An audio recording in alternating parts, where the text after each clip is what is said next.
ইছৰাইলৰ 12টা ফৈদৰ পৰা 12,000কৈ লোক কেতিয়া ঈশ্বৰৰ সাক্ষী হ'বলৈ ওলাই আহিব?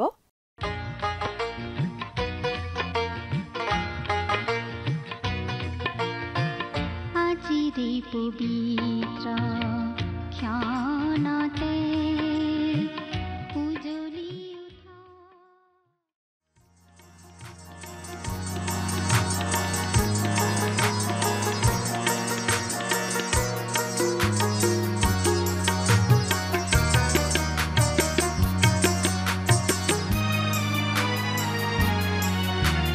লোৱাহে কৰোণাময় হৃদয়ত স্থান, হে যিশু দিয়া পৰিত্ৰাণ। লোৱাহে কৰোণাময় হৃদয়ত স্থান, হে যিশু দিয়া পৰিত্ৰাণ। লোৱাহে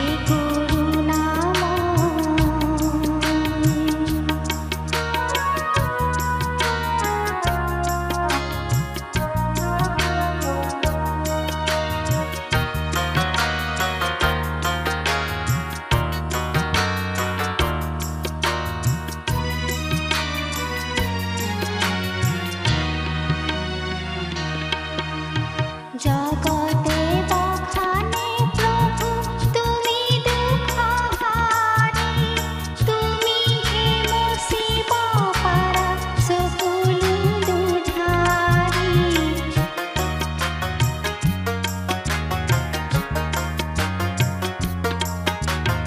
জগতে বখানে প্ৰভু তুমি দুখহাৰী, তুমি হে মুচিব পাৰা সকলো দুধাৰী। তোমাৰ প্ৰেমত প্ৰভু ধৰণী মহান, হে যিশু দিয়া পৰিত্ৰাণ। লোৱাহে কৰোণাময়।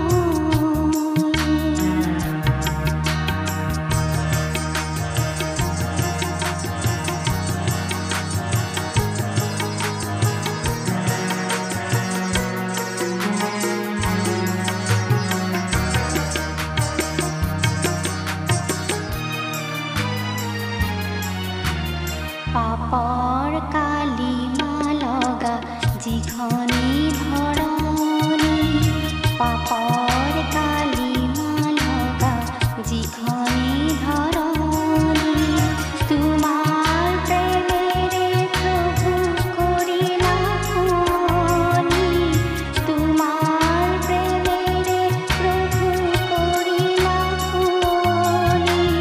পাপী হৃদয়ো হ'ল সুখী ম্ৰিয়মান, হে যিশু দিয়া পৰিত্ৰাণ। লোৱাহে কৰোণাময় হৃদয়ত স্থান, হে যিশু দিয়া পৰিত্ৰাণ। লোৱাহে কৰোণাময় হৃদয়ত স্থান, হে যিশু দিয়া পৰিত্ৰাণ। লোৱাহে কৰোণাময়।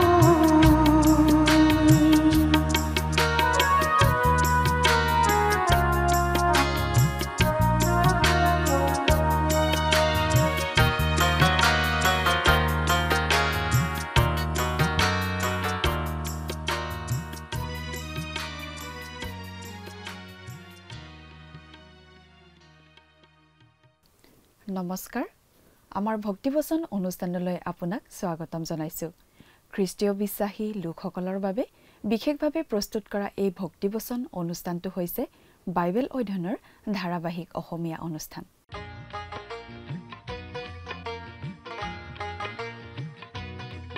প্ৰিয় দৰ্শক, আপুনি যদি আমাৰ আগৰ অনুষ্ঠানটো শুনিছিল তেনেহলে আপোনাৰ নিশ্চয় মনত আছে যে আমি এতিয়া বাইবেলৰ পুৰণি নিয়ম খণ্ডৰ জখৰীয়া ভাৱবাদীৰ পুস্তক নামৰ পুস্তকখনৰ অধ্যয়ন কৰি আছো। যোৱা অনুষ্ঠানত আমি এই জখৰীয়া ভাৱবাদীৰ পুস্তকখনৰ 12 নম্বৰ অধ্যায়ৰ 1 পৰা 2 নম্বৰ পদলৈকে পঢ়ি তাৰ ভিত্তিত আগবঢ়োৱা আলোচনা আমি শুনিবলৈ পালো। আজিৰ অনুষ্ঠানত আমি এই জখৰীয়া ভাৱবাদীৰ পুস্তকৰ 12 নম্বৰ অধ্যায়ৰ 3 পৰা 14 নম্বৰ পদলৈকে পঢ়ি তাৰ ভিত্তিত আগবঢ়োৱা আলোচনা শুনিবলৈ পাম। প্ৰথমে আমাক দেখুওৱা হ'ল যে হজ মেৰ ৰখীয়া যিজনে মেৰৰ বাবে নিজৰ প্ৰাণ দিছিল তেওঁক প্ৰত্যাখ্যান কৰা হৈছে। প্ৰভু যীশুৱে কৈছিল, মই মোৰ পিতৃৰ নামেৰে আহিছো আৰু তোমালোকে মোক গ্ৰহণ কৰা নাই। যদি আন এজন নিজৰ নামেৰে আহে তেন্তে তেওঁক গ্ৰহণ কৰিবা। সেইজনক খ্ৰীষ্টাৰী বুলি চিনাক্ত কৰা হৈছে। মণ্ডলীক পৃথিৱীৰ পৰা আঁতৰাই নিয়াৰ পাছত তেওঁক গ্ৰহণ কৰা হ'ব আৰু তেওঁ মহাক্লেশে আনিব। জেৰুচালেম সেই সকলোবোৰ কাৰ্যকলাপৰ একেবাৰে কেন্দ্ৰবিন্দু হৈ পৰিব যেতিয়া খ্ৰীষ্টাৰীয়ে ঠাই ল'ব। জেৰুচালেম শত্ৰুৰ আক্ৰমণ আৰু ঈশ্বৰৰ সুদবিচাৰৰ কেন্দ্ৰবিন্দু হৈ পৰিব। ঈশ্বৰে জেৰুচালেমক চাৰিওফালৰ সকলো লোকৰ বাবে কঁপনিৰ পাত্ৰ কৰিব বুলি জনাইছে। এই কথাটো হ'ব যেতিয়া যিহুদা আৰু জেৰুচালেমৰ বিৰুদ্ধে শত্ৰুবোৰে ঘেৰাও কৰিব। শেষ দিনত মহাক্লেশৰ সময়ত। সেই সময়ত জেৰুচালেমখন জগতৰ বাবে প্ৰধান বিষয় হৈ পৰিব। সকলোৱে জেৰুচালেমক লৈয়ে ব্যস্ত হৈ পৰিব।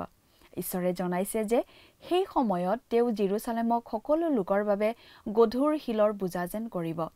জেৰুচালেম এখন যথেষ্ট বিচ্ছিন্ন ঠাই, এখন পুৰণি চহৰ, আৰু আচলতে আজি ই বৰ আকৰ্ষণীয় নহয়।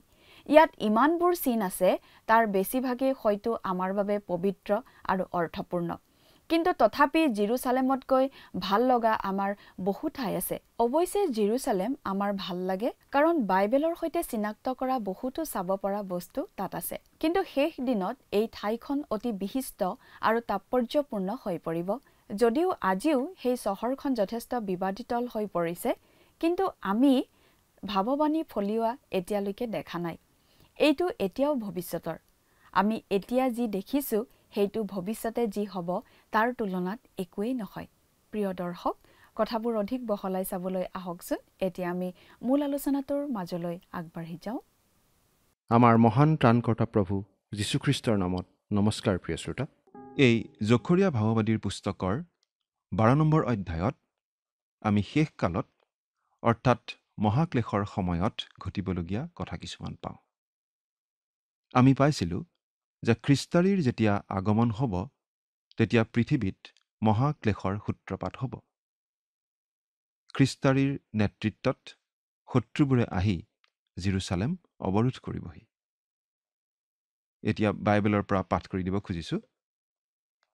জখৰীয়া 12 অধ্যায় 3 নম্বৰ পদটো পাঠ কৰিম। ইয়াত এনেদৰে লিখা আছে, সেইদিনা মই জেৰুচালেমক সকলো জাতিৰ পক্ষে তুলিবলৈ কষ্টকৰ শিলস্বৰূপ কৰিম। যিবিলাকে তাক তুলিব সেই আটাইবিলাকৰ বৰকৈ ঘাঁ লাগিব, আৰু পৃথিৱীৰ আটাই জাতিয়ে তাৰ অহিতে গোট খাব। ঈশ্বৰে কৈছে, জেৰুচালেমক লৈ ধেমালি নকৰিবা, তুমি আঘাত পাবা। ইয়াত আন কোনো চহৰ বা নগৰ বুজোৱা নাই। জেৰুচালেম নামৰ সেই বিশেষ নগৰখনকেই বুজোৱা হৈছে। ঈশ্বৰে যেতিয়া জেৰুচালেম বুলি কয় তেওঁ জেৰুচালেমকেই বুজায়। আৰু যেতিয়া তেওঁ জেৰুচালেম আৰু যিহুদাৰ কথা একেলগে কয় তেওঁ যিহুদা দেশৰ সেই জেৰুচালেমকেই বুজায়।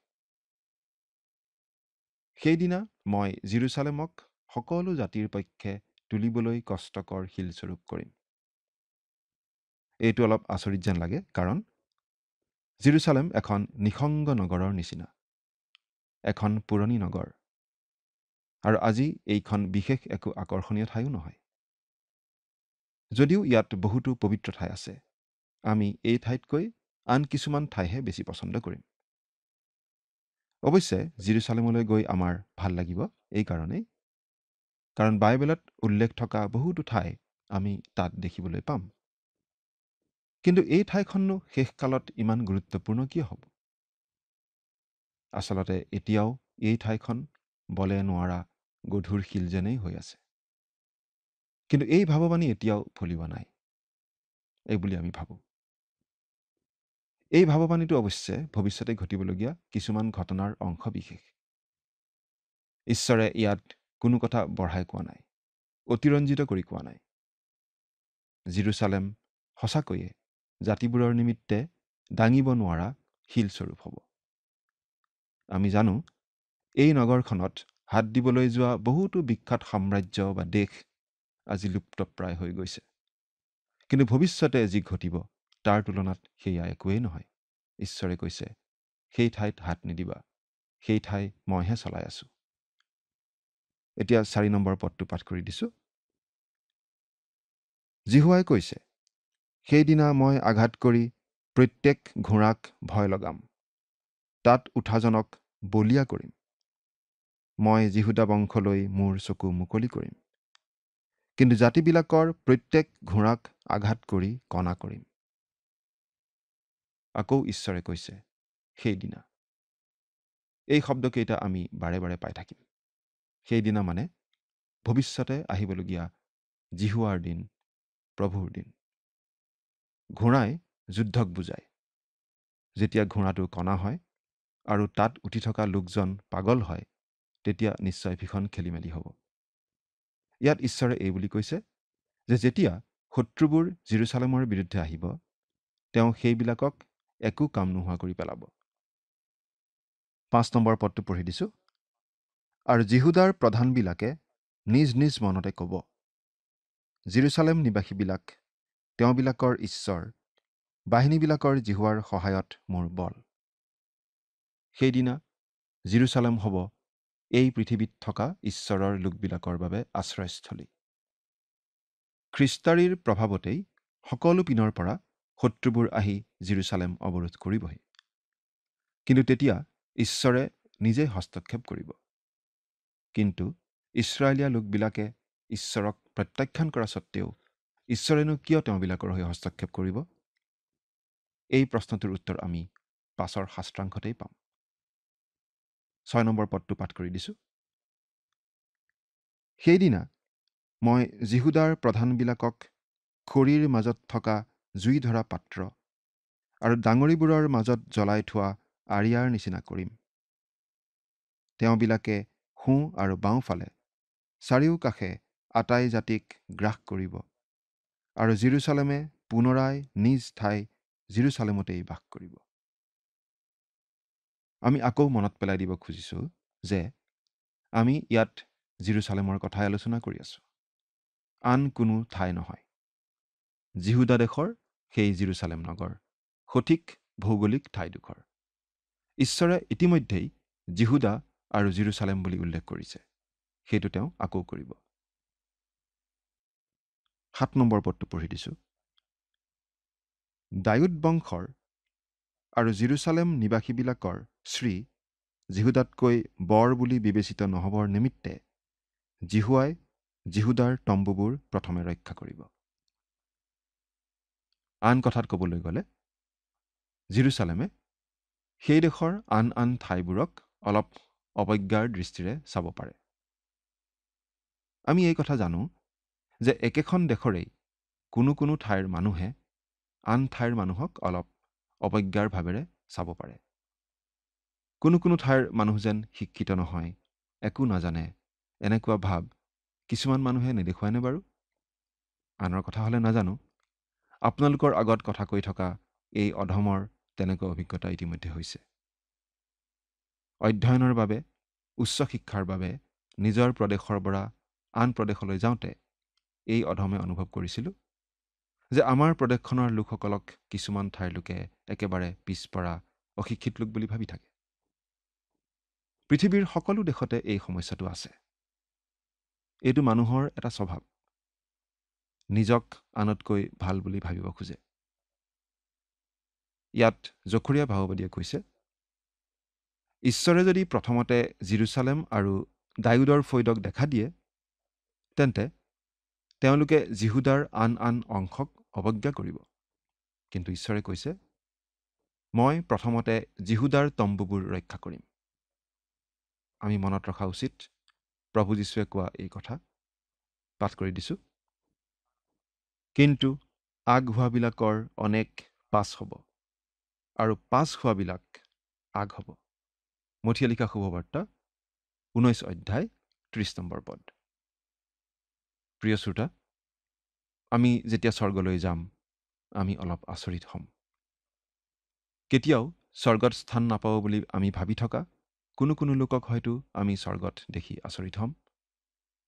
আৰু আমি অতি ভাল খ্ৰীষ্টিয়ান বুলি ভাবি থকা কিছুমান লোকক হয়তো আমি স্বৰ্গত দেখাই নাপাম। আকৌ যিবোৰক আমি ঈশ্বৰৰ হকে একো কাম নকৰা বুলি ভাবি আছোঁ, তেনেকুৱা বহুতকেই হয়তো ঈশ্বৰে স্বীকৃতি দিব আৰু তেওঁক উত্তম সেৱক বুলি আমাৰ আগত পুৰস্কাৰ দিব। আৰু আমাৰ দৃষ্টিত যথেষ্ট ভাল পৰিচাৰকজনক হয়তো ঈশ্বৰে বিশেষ ডাঙৰ পুৰস্কাৰ একো নিদিবও পাৰে। ইয়াত জখৰিয়াৰ যোগেদি ঈশ্বৰে জনাই দিছে, মই প্ৰথমতে জিহুদাৰ তম্বুবোৰহে ৰক্ষা কৰিম। তেতিয়া জেৰুচালেমে নিশ্চয় অলপ চিন্তা কৰিব লাগিব, কিয়নো এনে হ'ল বুলি। এতিয়া 8 নম্বৰ পদটো পাঠ কৰি দিছোঁ। সেইদিনা জিহুৱা জেৰুচালেম নিবাসীবিলাকৰ ঢাল স্বৰূপ হ'ব, আৰু তেওঁবিলাকৰ মাজৰ দুৰ্বল লোক সেইদিনা দায়ুদৰ সদৃশ হ'ব, আৰু দায়ুদৰ বংশ ঈশ্বৰৰ সদৃশ, তেওঁবিলাকৰ আগে আগে যোৱা জিহুৱাৰ দূতৰেই সদৃশ হ'ব। সেইদিনা জিহুৱা জেৰুচালেম নিবাসীবিলাকৰ ঢাল স্বৰূপ হ'ব, আৰু তেওঁবিলাকৰ মাজৰ দুৰ্বল লোক সেইদিনা দায়ুদৰ সদৃশ হ'ব। দায়ুদ অতি পাকৈত যোদ্ধা আছিল। দায়ুদে কেনেদৰে এখনৰ পাছত এখনকৈ যুদ্ধ জয় কৰিছিল সেই কথা আমি ইতিমধ্যে ভালদৰে পঢ়ি আহিছোঁ। দায়ুদ আছিল মহান শাসনকৰ্তা, মহান যোদ্ধা, চতুৰ কৌশলেৰে আঁচনি কৰা সেনাপতি, ভীষণ প্ৰতিভাশালী ব্যক্তি। সেইদিনা আনকি দুৰ্বল লোকজনো দায়ুদৰ নিচিনা হ'ব। আৰু দায়ুদৰ বংশ ঈশ্বৰ সদৃশ হ'ব। ৰ'ব, অলপ ভালদৰে চিন্তা কৰি চাওকচোন। দায়ুদ হ'ব ঈশ্বৰ সদৃশ। এই কথাবোৰ আপুনি চিন্তা কৰি চাইছেনে, যে দায়ুদৰ বংশতেই এজনা ব্যক্তি জন্মিছিল, যিজন আছিল স্বয়ং ঈশ্বৰ, তেওঁ প্ৰভু যীশুখ্ৰীষ্ট। দায়ুদ ঈশ্বৰৰ নিচিনা হ'ব। দায়ুদৰ বংশতেই মৰিয়মৰ গৰ্ভত জন্ম লৈছিল প্ৰভু যীশুখ্ৰীষ্টই। অৱশ্যে শেষৰ কালত যে দায়ুদৰ বংশৰ লোকবিলাক ঈশ্বৰ সদৃশ ক্ষমতাশালী হ'ব, সেই কথাটোহে ইয়াত গুৰুত্ব দি কোৱা হৈছে। 9 নম্বৰ পদটো পঢ়ি দিছোঁ। আৰু সেইদিনা জেৰুচালেমৰ বিৰুদ্ধে অহা আটাই জাতিক মই নষ্ট কৰিবলৈ মন কৰিম। জেৰুচালেমৰ বিৰুদ্ধে সকলো জাতি আহি গোট খাবহি। এই বিষয়ে আমি প্ৰকাশিত বাক্য পুস্তকত বহলভাৱে পঢ়িবলৈ পাওঁ। বেলেগ ঠাইৰ পৰা অহা বাছবোৰ বাছ আস্থানত গোট খোৱাৰ নিচিনাকৈ বিভিন্ন ভাৱবাণীবোৰ আহি প্ৰকাশিত বাক্য পুস্তকত লগ লাগেহি। সেইদিনা চাৰিওফালৰ পৰা শত্ৰুবোৰ আহিব জেৰুচালেমক আক্ৰমণ কৰিবলৈ। কিন্তু ঈশ্বৰে তেওঁলোকক ৰক্ষা কৰিব, তেওঁলোকক বচাব। কিয় বাৰু? ইয়াৰ উত্তৰটো 10 নম্বৰ পদতে আছে। পাঠ কৰি দিছোঁ। 10 নম্বৰ পদ। আৰু দায়ুদ বংশৰ জেৰুচালেম নিবাসীবিলাকৰ ওপৰত মই অনুগ্ৰহ আৰু মিনতিৰ আত্মা বাকি দিম। তাতে তেওঁবিলাকে বিন্ধা যি মোলৈ তেওঁবিলাকে চাব, আৰু একেটি পুত্ৰৰ নিমিত্তে বিলাপ কৰা নিচিনাকৈ তেওঁবিলাকে তেওঁৰ নিমিত্তে বিলাপ কৰিব। আৰু প্ৰথমে জন্মা পুত্ৰৰ বিয়োগত মানুহে বেজাৰ পোৱাৰ দৰে তেওঁবিলাকে তেওঁৰ নিমিত্তে মনত বেজাৰ পাব। আৰু দায়ুদৰ বংশ আৰু জেৰুচালেম নিবাসীবিলাকৰ ওপৰত মই অনুগ্ৰহ আৰু মিনতিৰ আত্মা বাকি দিম। সেই সময়ত ঈশ্বৰে তেওঁলোকৰ ওপৰত আত্মা বাকি দিব, পবিত্ৰ আত্মা। এই বিষয়ে জুৱেল ভাৱবাদীৰ পুস্তকতো আমি পঢ়িবলৈ পাওঁ। এনেদৰে পবিত্ৰ আত্মা বাকি দিয়া কাৰণে তেওঁলোক ঈশ্বৰৰ সাক্ষী হ'ব, ঈশ্বৰৰ বাক্য ঘোষণা কৰা লোক হ'ব। সেইবাবেই ঈশ্বৰে তেওঁলোকক সেই মহাক্লেশৰ সময়তো বিশেষভাৱে ৰক্ষা কৰিব। পাছে সেই চাব মৰাবিলাকৰ সংখ্যা শুনিলোঁ। ইছৰাইলৰ সকলো ফৈদৰ মুঠে 1,44,000 চাব মৰা হ'ল। প্ৰকাশিত বাক্য 7 নম্বৰ অধ্যায় 4 নম্বৰ পদ। এই 1,44,000 অধ্যায় লোকো ইছৰাইলীয়া লোকেই, আন কোনো নহয়। ইছৰাইলৰ 12টা ফৈদৰ 12,000কৈ লোক মুঠতে 1,44,000 লোক। ইছৰাইলৰ এই লোকসকলৰ উপৰিও পৰজাতীয় লোক বহুতৰ ওপৰতো মোহৰ মৰা হ'ব। তেওঁলোকে সেই মহাক্লেশৰ সময়ছোৱাত ঈশ্বৰৰ হকে থিয় দিব। এই পৃথিৱীৰ পৰা খ্ৰীষ্টীয় মণ্ডলীক উঠাই লৈ যোৱাৰ লগে লগে পবিত্ৰ আত্মা এই পৃথিৱীৰ পৰা আঁতৰি নাযায়। বহুতো লোকৰ ওপৰত বিশেষভাৱে আত্মা বাকি দিয়া হ'ব সেই শেষ কালত। আৰু যেতিয়া তেনেদৰে আত্মা বাকি দিয়া হ'ব, তেতিয়া তেওঁলোকে প্ৰভু যীশুখ্ৰীষ্টক ত্ৰাণকৰ্তা বুলি চিনি পাব। তাতে তেওঁবিলাকে বিন্ধা যি মই মোলৈ তেওঁবিলাকে চাব, আৰু একেটি পুত্ৰৰ নিমিত্তে বিলাপ কৰাৰ নিচিনাকৈ তেওঁবিলাকে তেওঁৰ নিমিত্তে বিলাপ কৰিব। সেয়া হ'ব মহাপ্ৰায়শ্চিত্তৰ দিন। ইছৰাইলীয় লোকে প্ৰভু যীশুখ্ৰীষ্টক ত্ৰাণকৰ্তা বুলি চিনি পাব আৰু গ্ৰহণ কৰিব। এতিয়া 11 নম্বৰ পদটো পাঠ কৰি দিছোঁ।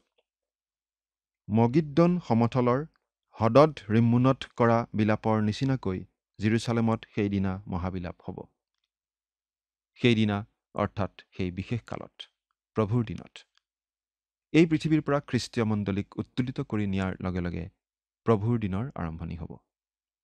পৃথিৱীত মহাক্লেশ ঘটিব আৰু তাৰ পাছত হ'ব খ্ৰীষ্টৰ 1000 বছৰীয়া শাসনকাল। মহাক্লেশৰ সময় আৰু খ্ৰীষ্টৰ 1000 বছৰীয়া শাসনকাল এয়েই প্ৰভুৰ দিন। জেৰুচালেমত সেইদিনা মহাবিলাপ হ'ব। সেয়া হ'ব প্ৰকৃত অৰ্থত মহাপ্ৰায়শ্চিত্তৰ দিন। প্ৰিয় শ্ৰোতা, আমিও যেতিয়া প্ৰভু যীশুৰ ওচৰলৈ আহোঁ, আমি আমাৰ সকলো পাপৰ বাবে অনুতাপ কৰি ক্ৰন্দন কৰি তেওঁৰ ওচৰলৈ ক্ষমা বিচাৰি আহিব লাগে। আমাৰ সকলোবোৰ ঘিনলগীয়া পাপ, গুপুত পাপ প্ৰভু যীশুৰ আগত স্বীকাৰ কৰি আমি ক্ষমা বিচাৰিব লাগে। প্ৰভু যীশুৰ ওচৰলৈ যেতিয়া আমি পৰিত্ৰাণ বিচাৰি আহোঁ, আমাৰ জীৱনত থকা সকলো পাপৰ বাবে আমাৰ হৃদয়ত দুখ বেজাৰ উপজিব লাগে, আৰু সেই সকলোৰে বাবে তেওঁৰ ওচৰত ক্ষমা বিচাৰি তেওঁক আমি ত্ৰাণকৰ্তা বুলি গ্ৰহণ কৰিব লাগে। 12 নম্বৰ পদটো পঢ়িম। দেশীয় প্ৰত্যেক গোষ্ঠীয়ে বেলেগে বেলেগে বিলাপ কৰিব। দায়ুদ বংশৰ গোষ্ঠীয়ে বেলেগে, আৰু তেওঁবিলাকৰ তিৰোতাবিলাকে বেলেগে। নাথন বংশৰ গোষ্ঠীয়ে বেলেগে, আৰু তেওঁবিলাকৰ তিৰোতাবিলাকে বেলেগে। সকলো গোষ্ঠীয়ে বেলেগে বেলেগে বিলাপ কৰিব। অৰ্থাৎ সেই বিলাপ যথেষ্ট ব্যক্তিগতও হ'ব। লগতে এই কথাও বুজোৱা হৈছে যে সকলো ফৈদে বিলাপ কৰিব।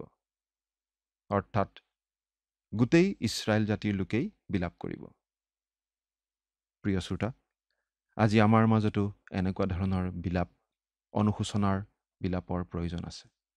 আমাৰ নিজৰ নিজৰ পাপ স্বীকাৰ কৰি আমি বাৰু প্ৰভু যীশুৰ ওচৰত ক্ষমা বিচৰাৰ প্ৰয়োজন নাইনে? এতিয়া 13 আৰু 14 নম্বৰ এই পদ দুটা পাঠ কৰি দিছোঁ। লেবী বংশৰ গোষ্ঠীয়ে বেলেগে, আৰু তেওঁবিলাকৰ তিৰোতাবিলাকে বেলেগে। চিমিইৰ গোষ্ঠীয়ে বেলেগে, আৰু তেওঁবিলাকৰ তিৰোতাবিলাকে বেলেগে।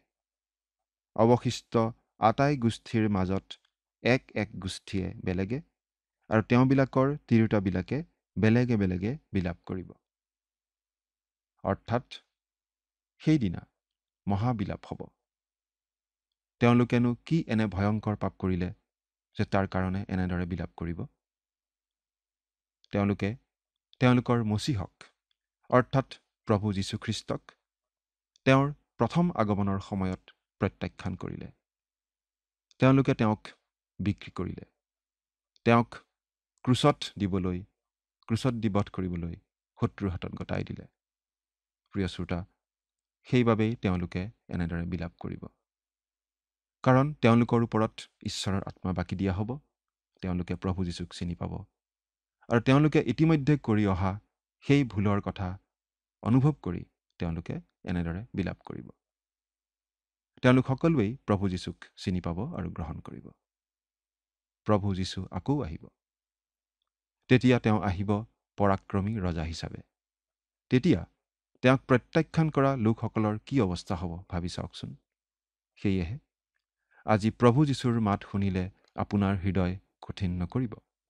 আপোনাৰ হৃদয়ৰ দুৱাৰ মুকলি কৰি তেওঁক আপোনাৰ ত্ৰাণকৰ্তা হিচাপে গ্ৰহণ কৰক। ঈশ্বৰে আপোনাক আশীৰ্বাদ কৰক। আমেন।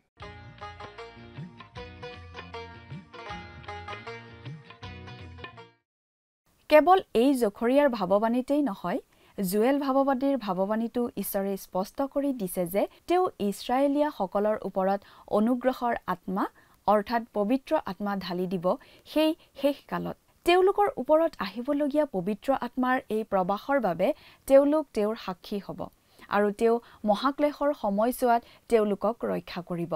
প্ৰকাশিত বাক্যত এই লোকসকলক মোহৰ মৰাৰ বিষয়ে কৈছে আৰু ইছৰাইলৰ সন্তানসকলৰ সকলো ফৈদৰ পৰা মুঠতে 144,000 জনক এনেদৰে মোহৰ মৰা হ'ব। প্ৰকাশিত বাক্য পুস্তকে অতি স্পষ্টকৈ কৈছে যে ইছৰাইলৰ 12টা ফৈদৰ প্ৰতিটোৰ পৰা 12,000 জনকৈ মুঠতে 144,000 জন এনেদৰে ওলাই আহিব ঈশ্বৰৰ সাক্ষী হ'বলৈ। সেয়া হ'ব ভৱিষ্যতে। প্ৰিয় দৰ্শক, আজিলৈ আমাৰ অনুষ্ঠানটো ইমানতে সামৰণি মাৰিব খুজিছোঁ। পৰৱৰ্তী অনুষ্ঠানত আপোনালোকক পুনৰ লগ পোৱাৰ আশা ৰাখিছোঁ। সামৰণি মৰাৰ আগতে আহকচোন আমি খন্তেক প্ৰাৰ্থনাত মূৰ্ণত কৰোঁ হওক। স্বৰ্গত থকা অতি মৰমীয়াল দয়ালু পিতৃ ঈশ্বৰ, প্ৰভু তোমাক ধন্যবাদ দিছোঁ। প্ৰভু তুমি যি সুন্দৰ সময়, সুন্দৰ সহভাগিতা আমাক প্ৰত্যেককে দান কৰিলা তাৰ বাবে। দয়ালু মৰমীয়াল পিতৃ ঈশ্বৰ, এই সময়তে বিশেষকৈ প্ৰাৰ্থনা কৰিছোঁ তোমাৰ চৰণত প্ৰতিজন দৰ্শকসকলৰ বাবে। প্ৰভু তুমি তেওঁলোকক আশীৰ্বাদ কৰিবা, তোমাৰ বাক্য বুজি পোৱাত তেওঁলোকক প্ৰভু তুমি সহায় কৰা আৰু বিশেষকৈ প্ৰভু তোমাৰ বাক্য অধ্যয়নৰ যোগেদি তেওঁলোকে যাতে নিজৰ জীৱনত সঠিক সিদ্ধান্ত যাতে ল'বলৈ পাৰিব তেনে আশীৰ্বাদ দান কৰিবা। এই সকলো যাচনা মহান ত্ৰাণকৰ্তা প্ৰভু যীশুখ্ৰীষ্টৰ নামত অৰ্পণ কৰিলোঁ। আমেন। প্ৰিয় দৰ্শক, যোৱা অনুষ্ঠানৰ প্ৰশ্নটোৰ শুদ্ধ উত্তৰটো হৈছে অপশ্যন চি, মিখাইল। আজিৰ অনুষ্ঠানৰ ওপৰত আধাৰিত প্ৰশ্নটো হৈছে আজিৰ আলোচনাৰ মতে যুদ্ধৰ প্ৰতীকী জন্তু কি? অপশ্যন এ ঘোঁৰা, অপশ্যন বি সিংহ, অপশ্যন চি বাঘ, অপশ্যন ডি হাতী। প্ৰিয় দৰ্শক, আজিৰ প্ৰশ্নৰ সঠিক উত্তৰটো আজি সন্ধিয়া 6 বজাৰ আগেয়ে আপোনাৰ নাম আৰু সম্পূৰ্ণ ঠিকনাৰে সৈতে আমালৈ 7429840242 নম্বৰত SMS নাইবা হোৱাটছআপ যোগে প্ৰেৰণ কৰক। প্ৰিয় দৰ্শক, আপুনি যদি আমাৰ এই অনুষ্ঠানৰ যোগেদি আশীৰ্বাদপ্ৰাপ্ত হৈছে আৰু আমাৰ লগত কথা পাতিবলৈ বিচাৰিছে বা আপোনাক প্ৰাৰ্থনাৰ সহায়ো পৰামৰ্শ লাগে তেন্তে আমালৈ 7429840242 এই নম্বৰত পোনপটীয়াকৈ ফোন কৰিব পাৰিব। ধন্যবাদ।